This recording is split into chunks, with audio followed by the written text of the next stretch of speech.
हैं, लेकिन यूसीसी की एबीसीडी समझाने वाला विश्लेषण देखिए। यूसीसी है क्या? हर धर्म, जाति, संप्रदाय, वर्ग के लिए पूरे देश में एक ही नियम, यह है यूनिफॉर्म सिविल कोड। यूसीसी से होगा क्या? विवाह, डाइवोर्स यानी तलाक, विरासत, गोद लेने यानी अडॉप्शन लेने के नियम एक ही होंगे, चाहे वो हिंदू हो, चाहे वो सिख हो, चाहे वो ईसाई हो, चाहे वो मुसलमान हो, चाहे वो जैन हो, चाहे वो बौद्ध हो।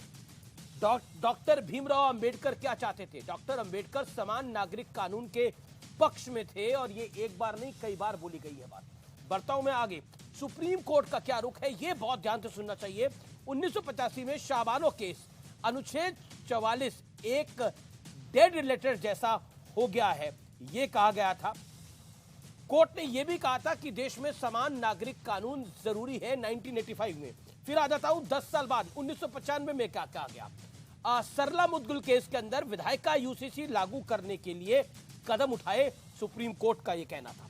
2003 में आ जाता हूं, यह इंटरेस्टिंग केस था, जॉन वलमोटम का केस था ये, और अनुच्छेद 44 में तय लक्ष्यों को हासिल करने पर जोर दिया गया। मैं बढ़ता हूं आगे। अब किन देशों में यूसीसी है? इसलिए इस्लामिक देश को देख लेते हैं। इस्लामिक देश को अगर देखें तो सऊदी अरब, टर्की, पाकिस्तान, मिस्र। और अगर अन्य देशों पर हम देखें तो कहां का यूनिफॉर्म सिविल कोड है?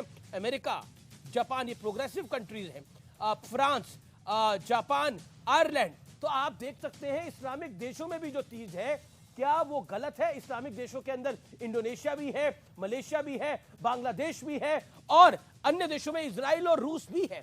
यानी कुल मिलाकर अगर आप देखोगे तो अधिकतर विकसित देशों में यूसीसी है, इस्लामिक देशों में भी यूसीसी है। बड़ा सवाल क्या है? बड़ा सवाल आज का यह है कि अपराध पर कानून एक जैसा, तो नागरिक कानून समान क्यों नहीं होने चाहिए? और अगर कुल मिलाकर हम देखें तो जीरो इन भी इसी बात पे होती है।